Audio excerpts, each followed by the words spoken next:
Shalom, selamat pagi saudaraku. Kembali pagi ini kita bertemu dalam kasih dan anugerah Tuhan.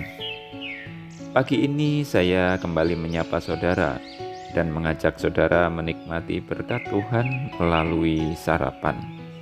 Satukan hati, raih harapan. Firman Tuhan adalah harapan.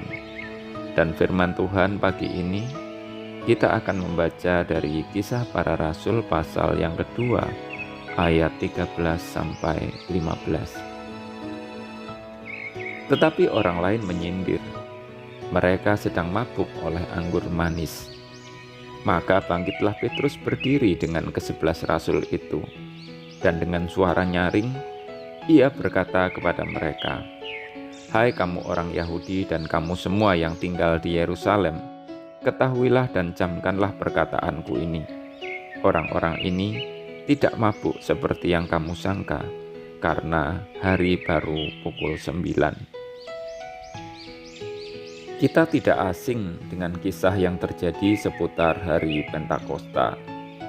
Salah satunya tentang bagaimana Petrus menyanggah tuduhan orang-orang yang mengatakan bahwa para rasul yang berkata-kata dalam bahasa yang dikaruniakan roh itu sedang mabuk.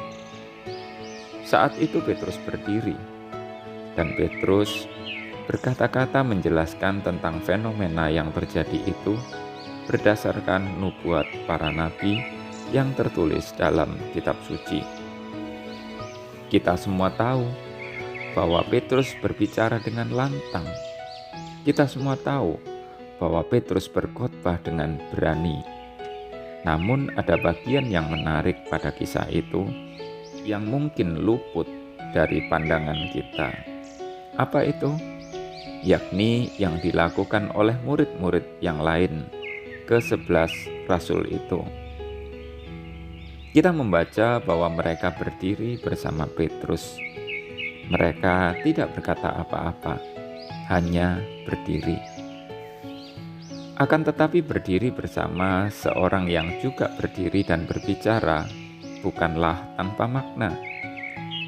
Berdiri bersama adalah sebuah sikap, pilihan yang sengaja dibuat dengan penuh kesadaran bahwa dengan berdiri bersama itu, mereka ada di pihak atau kubu yang sama.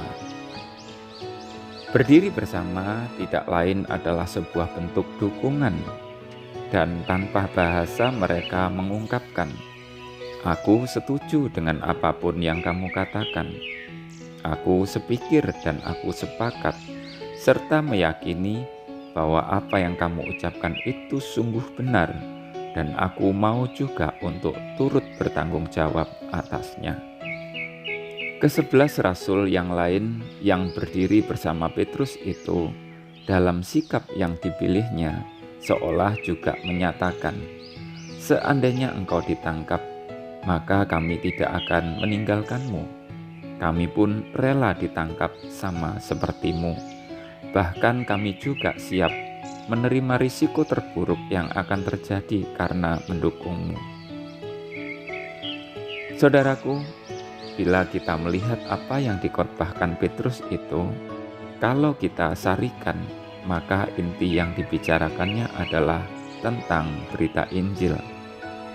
Petrus sedang memberitakan tentang Yesus Kristus yang semuanya tertulis dalam nubuatan kitab suci. Inilah bagian penting yang dapat kita tangkap. Apabila seorang berbicara tentang Injil, memberitakan tentang Kristus Yesus, seharusnya ada orang-orang yang bersedia berdiri bersamanya. Mungkin praktek berdiri bersama itu dapat kita perluas, bukan secara literal sebagaimana yang 11 rasul itu lakukan. Namun pada dasarnya berdiri bersama adalah memberikan dukungan, dapat dalam bentuk doa, perhatian, atau tindakan lain sebagaimana yang Tuhan gerakkan.